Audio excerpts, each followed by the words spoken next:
काही वेळेला काय होतं ना, की ज्यावेळेला पोलीस अधिकाऱ्यांच्या कामकाजावर तुमचा विश्वास नसतो आणि काही भ्रष्ट अधिकारी ज्यावेळेला तुम्हाला खोट्या गुन्ह्यांमध्ये अडकवण्याचा वगैरे प्रयत्न करतात, तर त्यावेळेला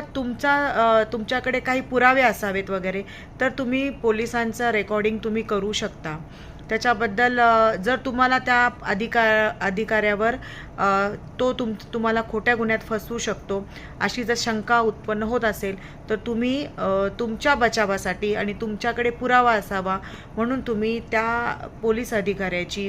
किंवा त्या पोलीस अधिकाऱ्याच्या मार्फत तुम्हाला जो त्रास दिला जातो ह्याची तुम्ही रेकॉर्डिंग करू शकता आणि ही रेकॉर्डिंग आणि हा पुरावा तुम्ही तुमच्या बचावासाठी मान्य न्यायालयासमोर त्याचा पुरावा म्हणून ठेवू शकता आणि तुम्ही कशा पद्धतीने निर्दोष आहात हे तुम्ही मान्य न्यायालयाला सांगून आपली मुक्तता त्याच्यातून करू शकता.